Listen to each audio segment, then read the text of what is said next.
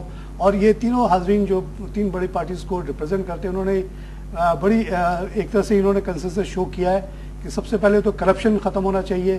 دوسرے جو پچھلے کیسز ہوئے ہیں ہبکو کے ساتھ شنوا کے ساتھ اس طرح کے کیسز نہیں ہونے چاہیے.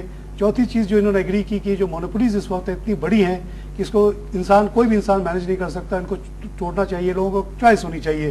جیسے پراچا صاحب نے بڑی ڈیٹیل میں بتایا کہ کیسی چاہے جو بھی کر سکتا ہے, وہ تو اس کو مونوپولی ہے, وہ آپ کے ساتھ جو بھی چاہے کر لے. لیکن اگر چوائسیز ہوں گے جیسے انڈیا میں ہے ایک ہی روڈ پہ دو لائن گزرتی ہیں تو ایسی بات نہیں ہوگی جیسے آپ نے ٹیلی فون کے کیس میں دیکھا, ٹیلی ویژن کے کیس میں دیکھا. اب ہم آئیے ایک اور ٹاپک پہ بات کرتے ہیں جو کہ مجھے بہت ڈیئر ہے کیونکہ میں نے اس پہ کوشش کی بہت دنوں سے کرنے کی لیکن کچھ ہوا نہیں. ناظرین 76 میں نے ایک آرٹیکل ڈاؤن میں میرا چھپا تھا جس میں نے یہ ثابت کیا تھا کہ پاکستان میں جو مہنگائی جو بھی ہوتی ہے وہ اسٹیٹ بینک کے نوٹ کے ذاتی کی وجہ سے ہوتی ہے. اس میں نے پوائنٹ آؤٹ کیا تھا کہ جب ایسٹ پاکستان ہم سے الگ ہوا تھا تو ہمارے پاس 14 بلین نوٹ تھے اور اگلے 2 سال میں وہ نوٹ بڑھ کے کم ہونے کے بجائے 22 بلین پہ پہنچ گئے. اس کی وجہ سے 150% انفلیشن ہوا 72 سے لے کے 76 تک. اس آرٹیکل کو بڑی پذیرائی ملی اور جو اسٹیبلش تھنکنگ تھی کہ یہ تیل کی وجہ سے مہنگائی ہوتی ہے اس کو توڑا گیا. اس کے بعد میں باہر چلا گیا, دنیا بھر میں نے یہ دیکھا کہ جہاں جہاں مانیٹری ڈسپلن تھی, جہاں اسٹیٹ بینک آزاد تھا, جہاں نوٹ پھونک کے چھاپا جاتا وہاں مہنگائی نہیں ہوتی. جاپان میں نے کام کیا 50 سال سے, وہاں کسی چیز کی قیمت نہیں بڑھی ہے. میں نے امریکہ وغیرہ میں کام کیا, وہاں قیمتیں بہت کم بڑھتی ہیں, بڑھتی ہوئی. یورپ میں بہت سختی ہے نوٹ چھاپنے پہ. لیکن زمبابوے جیسا ملک جہاں نوٹ بے انتہا چھپ رہے ہیں وہاں 1 بلین میں 3 انڈے ملتے ہیں. یعنی نوٹ کے بڑھانے سے کچھ نہیں ہوتا, انڈا تو اتنا ہی رہے گا, نوٹ بڑھ جائے گا. پاکستان میں 64 سال سے حکمران اسٹیٹ بینک کو یوز کر رہے ہیں, اس وقت بھی 1200 بلین کی بورنگ ہے. وہ وجہ ہے میں سمجھتا ہوں کہ یہ اس مہنگائی کا. اگر آج میں دعویٰ کرتا ہوں کہ اگر اسٹیٹ بینک کو انڈیپینڈنٹ کر دیا جائے اور وہ گورنمنٹ بورنگ ختم ہو جائے تو یہ انفلیشن ختم ہو جائے گا, باقی پرابلم اپنی جگہ رہیں گے. سر اس پہ اگر آپ لوگ میری بات کو تائید کریں یا نہیں, آپ کی بات بالکل صحیح ہے, اس میں کوئی دو رائے نہیں ہے کہ نوٹ زیادہ چھاپنے کی وجہ سے انفلیشن ہوتا ہے. لیکن آپ یہ سمجھ لیجئے کہ نوٹ زیادہ چھاپا کیوں جاتا ہے. نوٹ اس لیے زیادہ چھاپا جاتا ہے کہ جو حکومت کے حکمران بیٹھے ہوتے ہیں ان کی شاخ خرچیاں جو ہیں اور ان کے جو اخراجات ہیں وہ میٹ نہیں کر پاتے, تو وہ اپنے اخراجات کو آسان طریقے سے میٹ کرنے کے لیے کہ جناب علی آپ نوٹ چھاپ لیں, یہ کس کے کاسٹ پہ ہوتی ہے؟ عوام کے خون کے کاسٹ پہ ہوتی ہے, ان کے بلڈ کے کاسٹ پہ ہوتی ہے. اس سے ہر آدمی برابری سے افیکٹ ہوگا. چاچا صاحب ایک فقیر سب ایک برابر. اب عرض یہ ہے کہ اگر کوئی اکاؤنٹیبل گورنمنٹ ہو یا لوگ کیا بات آپ نے کہ اکاؤنٹیبل, ہاں جی اکاؤنٹیبل گورنمنٹ ہو, لیکن سر اس کے ساتھ ساتھ انٹلیکچولی بھی اس بات کو ایگری کرنا پڑے گا کہ اس کا ڈائریکٹ لنک ہے. کیونکہ آپ دیکھیے گا کہ جو گورنمنٹ اسپانسرڈ اکانومسٹ آئیں گے بڑے بڑے سر والے, بھٹو کے دور کا مجھے اچھی طرح یاد ہے, بڑے صاحب کو آئے تھے, آئی میں اتنا بڑا سر تھا ان کا, وہ بڑے دھڑلے سے جھوٹ بولتے تھے کہ جی اس کا ہمارا کوئی تعلق نہیں ہے. بھٹو بھی تقریب میں کہتے تھے کہ ہمارے اس سے کوئی تعلق نہیں, اربوں نے بڑھایا. میں نے اپنے آرٹیکل میں لکھا کہ بھائی 74 میں پیٹرول کی قیمت بڑھنا شروع ہوئی تو اس کا امپیکٹ 75 میں آ سکتا تھا, 72 73 میں کیسے آ گیا؟ معاف کیجیے گا تعلق ہی نہیں ہے اس کا. معاف کیجیے گا طارق صاحب, بات یہ ہے کہ جہاں تک پیپلز پارٹی کی گورنمنٹ رہی ہے یہ المیہ رہا ہے. پہلی بھٹو صاحب کی گورنمنٹ, اس کے بعد 2 بے نظیر کی گورنمنٹ اور آج آصف زرداری صاحب کی گورنمنٹ. ان کے پاس نہ بھٹو صاحب کے پاس کوئی اکنامک مینیجر تھا, نہ آج ان کے پاس کوئی اکنامک مینیجر ہے. ان کو اکنامکس کی ای تک کا پتہ نہیں ہے. ان کو یہ پتا ہے کہ چوری کیسے کی جاتی ہے, لیکن ان کو یہ نہیں پتا کہ ملک معیشت کیسے چلائی جاتا. آپ سے عرض کر رہا تھا میں, غالباً انفلیشن کی بات ہو رہی تھی, اور انفلیشن کے لیے میں آپ کو بتا رہا ہوں کہ دیکھیے آپ کی نوٹ چھاپنے کی ریزن یہ ہے کہ آپ کے اخراجات میٹ نہیں ہو رہے. جو چیلنجبل گورنمنٹس ہوتی ہیں وہ اپنے اخراجات میٹ کرنے کے لیے نئے ذرائع تلاش کرتی ہیں یا لیکیجز کو بند کرتی ہیں. ٹیکس آپ زیادہ لیں, اگر آپ کے خرچ زیادہ ٹیکس لیں آپ. نہیں, بات یہ ہے کہ یا خرچ کم کرنے کی صورت ہے. میں آپ کو اس بارے میں بھی بتانا چاہوں گا کہ دیکھیے آج ہی پٹیشن سپریم کورٹ پہ درانی صاحب کی لگی ہوئی ہے جس کے اندر بیان کیا گیا ہے کہ $500 ارب جو ہے وہ پاکستان کے تمام جو حکمران ہیں طبقہ, جس میں جرنیل بھی ہیں, بیوروکریٹس بھی ہیں, جس میں پولیٹیشنز بھی ہیں, ان کے بیرون ملک جمع ہے. تو بات یہ ہے کہ یہ پیسہ کہاں سے گیا, یہ یہیں سے کرپشن ہوا تو گیا. لیکن میں بات اسی پوائنٹ پر آنا چاہ رہا تھا جو میں ایمفسس کرنا چاہ رہا تھا, وہ یہ تھی کہ دیکھیے جو قابل گورنمنٹ ہوتی ہے وہ آمدنی کے ذرائع کو تلاش کرتی ہے. آپ آمدنی کے ذرائع کو تلاش کرنے کے بعد جو لیکیجز ہیں ان کو کیپ کرتے ہیں. آج آپ کے ہر وزیر خزانہ نے آ کر بتا دیا کہ جناب محتاط اندازے کے مطابق $500 ارب تو خالی ایف بی آر سے جا رہا ہے. ٹھیک ہے, اور یہ کوئی معمولی آدمی نہیں فرما رہے, یہ سی بی آر کے ہیڈ یا وزارت خزانہ کے ہیڈ بتا رہے ہیں. شوکت ترین صاحب نے بھی یہ کہا, اس سے پہلے بھی ہوا.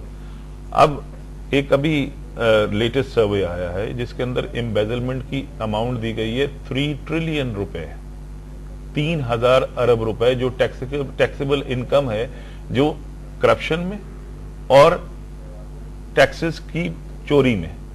2 ہیڈز ہیں, اس 2 ہیڈز کے اوپر 3000 ارب روپے. بالکل صحیح کہہ رہے ہیں. اب 3000 ارب روپے کو کیپ کرنا کس کا فرض ہے؟ گورنمنٹ کا فرض ہے. اگر یہ گورنمنٹ نہیں کر پاتی تو اس کا مطلب فیلئر ہے. سر آپ کچھ کہیں گے؟ آپ تو باچا خان کے فالوورز میں سے آپ کی پارٹی, وہ باچا خان کے بارے میں مجھے تو خواب سی بات لگتی ہے, مگر انہوں نے بتایا کہ وہ 2 کپڑے پہ انہوں نے زندگی گزاری, 2 کھدر کے کپڑے, اسی پہ وہ زندہ رہتے تھے اور 1 سالن کھاتے تھے, 2 سالن رات کو کھانا. لیکن وہ روایت برقرار نہیں رہی, مگر کچھ اثر ہے, میں آپ کو بتاؤں. دیکھیے بات یہ ہے کہ وہ اپنی جگہ پر, اب باچا خان تو ہر آدمی نہیں بن سکتا کہ باچا خان بن جائے. تھوڑا ہوتا اثر آ جائے. اس پہ ایک لطیفہ یاد آ رہا ہے, ایک ایوب نام کا بندہ تھا, وہ بیمار ہو گیا تھا بہت زیادہ, تو اس کے رشتہ دار اس کے ارد گرد بیٹھے ہوئے تھے, تو اس نے اوپر دیکھا آسمان کی طرف, بولا اللہ میاں میں ایوب علیہ السلام نہیں ہوں, میں ایوب ہوں. سمجھے؟ تو اتنا کر کے میں اسے برداشت کر سکوں. شہباز شریف صاحب نے جو تقریر کی, حلیف جاری صاحب کو بہت کوٹ کیا, تو کل ان کے بیوہ کا بیان آیا کہ پہلے ان کی طرح بن کے تو دکھاؤ, پھر ان کی طرح تقریر ان کو کوٹ کرو. تو یہ دیکھیے, اب میں باچا خان کا ذکر اس لیے کرتا ہوں کہ نہیں کر کے کچھ نہ کچھ تو پریشر آتا ہے آپ کے اوپر. اس نے اپنی زندگی میں, اگر آپ سادگی سے رہتے تو آپ خوشی محسوس کرتے ہیں اپنے لیڈر کو فالو کرتے. ٹرین میں سفر کیا تو اس نے 3rd کلاس میں کیا. آج ہم 3rd کلاس میں سفر کرنے کے لیے تیار کبھی بھی. دیکھیں مگر ایک آئیڈیل بن جاتا ہے نا. اب عمران خان بھی ایک آئیڈیل بننے کی کوشش کر رہے ہیں, شلوار قمیض پہن کے بیچارے گھومتے ہیں. جہاں تک یہ ایک آپ کو پیغام دے رہے ہیں نا, آپ کو یہ شلوار قمیض پہن کے خوشی محسوس ہو رہی ہے, پراؤڈ فیل کر رہے ہیں. یہ سب فرق ہوتا ہے صاحب, اس کا آپ کو ماننا پڑے گا. لوگ کرتے ہیں فرق, باچا خان جیسے لوگ, عمران خان جیسے لوگ, بالکل شخصیت ہوتی ہے, پرسنالٹی ہوتی ہے, اس کے کچھ نہ کچھ اثرات تو پڑتے ہیں نا اس کی انہوں نے زندگی. پوائنٹ آؤٹ بڑے صحیح کر دیا کہ اصل خرچے اور اس کا سوال ہے. میں جو بات کرنا چاہتا ہوں وہ یہ ہے کہ ہمارے ملک میں ہم تو سیاستدانوں پر بڑی آسانی سے تنقید بھی کرتے ہیں اور تنقید کر بھی جاتے ہیں, لیکن ہم نے کبھی مارشل لا گورنمنٹوں کی طرف نہیں دیکھا کہ انہوں نے کیا کیا. ہمارے ہاں میرے خیال میں جو سیاسی گورنمنٹ آتی ہے تو پہلے دن سے ہم لوگ اس کی ٹانگیں کھینچنا شروع کر دیتے ہیں. بیچارہ اپنی گورنمنٹ کو بچانے کی چکر میں لگا ہوتا ہے کہ کسی طریقے سے بچے. 2-2.5 سال کے بعد دوسرا آ جاتا ہے, اس کو ہٹا دیتے ہیں, پھر دوسرا آتا ہے, تو اس کے ساتھ یہی صورتحال ہوتی ہے. جو 13 سال 12 سال مسلسل حکمرانی کرتے رہے, جنہوں نے باہر سے, جیسے ابھی خواجہ صاحب نے کہا کہ جی ہمارے پاس کوئی اکنامک ماہر نہیں ہے کوئی, انہوں نے باہر سے امپورٹ کیے وزیر اعظم بھی. اس ملک میں تو یہ بھی ہوا کہ ورلڈ بینک سے, IMF سے ہم نے لیے, بڑے ماہر لوگ ہم نے لیے, انہوں نے کیا تیر چلائے, انہوں نے بھی اسی کو رنگ میں رنگنا شروع کر دیا. اور یہ جو باہر ہمارے پیسے پڑے ہیں, ایسے کیسز میں اس وقت انوالو تھے لوگ جنہوں نے اعتراف کیا کہ ہاں ہمارے پیسے وہاں باہر پڑے ہوئے, ان کو بعد میں پرویز مشرف نے اپنے ساتھ حکومتوں میں شامل کر دیا. اب آسان طریقہ وہی ہے جو آپ کہہ رہے ہیں کہ جی پیسے چاپو اور اپنا خرچہ چلاتے رہو. مارشلاؤں کے لیے کیا تھا کہ ان کے لیے بیرونی امداد آتی تھی باہر سے, وہ کیونکہ بیرونی مفادات کے لیے مارشلا لگتے تھے. آپ لوگوں سے پوچھنے کا, آپ جیسے پارٹی PTI اور آپ لوگوں سے پوچھنے کا مقصد یہی ہے کہ کل اگر آپ کو فل اتھارٹی مل جائے, بالکل میں حق میں اس بینک سے جو یہ فیسلٹی ہے, اگر عدالتیں ہمارے ہاں آپ کو تنخواہ ملے نہ ملے, اگر ہمارا تو 60 سال بعد عدالتیں آزاد ہوئی ہیں, دیکھیے ہمارا تو منشور ہی یہی ہے.